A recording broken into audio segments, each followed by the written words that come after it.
ஐயா உங்களுடைய பேர் சொல்லுங்க ஐயா. என் பேர் ஜெயக்குமார்.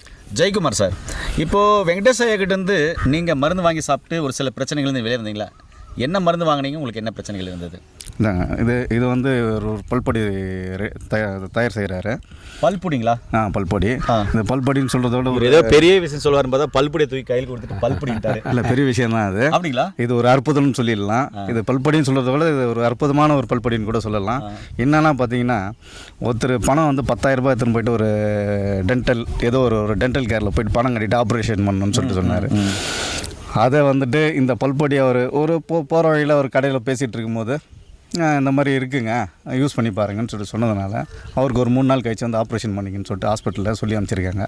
இந்த இடப்பட்ட கேப்பில் வந்து இந்த பல்பொடியை தேய்ச்சி அவர் பல் அந்த ஆப்ரேஷன் பண்ண வேலையே நின்றுடுச்சு. பணம் கட்டின பணத்தை வாங்கி வந்துட்டார். பல்லும் சரியாயிட்டு நல்லா இருக்கார். சூப்பருங்க, சூப்பர். அப்போ இந்த பல்பொடி என்னெல்லாம் பிரச்சனைகள்லாம் சரியா? பல்பொடி எல்லா பிரச்சனையும் டோட்டல் கேர்னு வச்சுக்கோங்க. நீங்கள் பல் கூச்சம், அப்புறம் வேறு ஏதாவது ரத்த கசிவு, எல்லாத்துக்கும் வந்து ஒரு அற்புதமான ஒரு விஷயமா இருக்குது. அதனால தான் அது பல்பொடின்னு சொல்கிறத விட ஒரு அற்புதமான ஒரு பல்பொடி.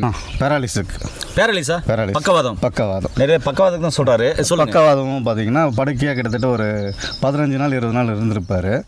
படுக்கையா அப்புறம் அண்ணனை கான்டாக்ட் பண்ணி இந்த மாதிரி இருக்கார், நீங்கள் வந்துட்டு வந்து போங்கன்னு சொல்லிட்டு சொன்னால் மெடிசனோடு வந்துட்டார்.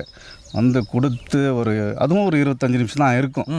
அடுத்த நிமிஷமே ஒரு கொம்பு பிடிச்சின்னு படுத்துன்னு எழுந்து நின்று அவர் வீட்டுக்கு கேட்டு வரைக்கும் போயிட்டார். வேகமாக ஆமாம், போயிட்டு நின்று திரும்ப வந்தார்.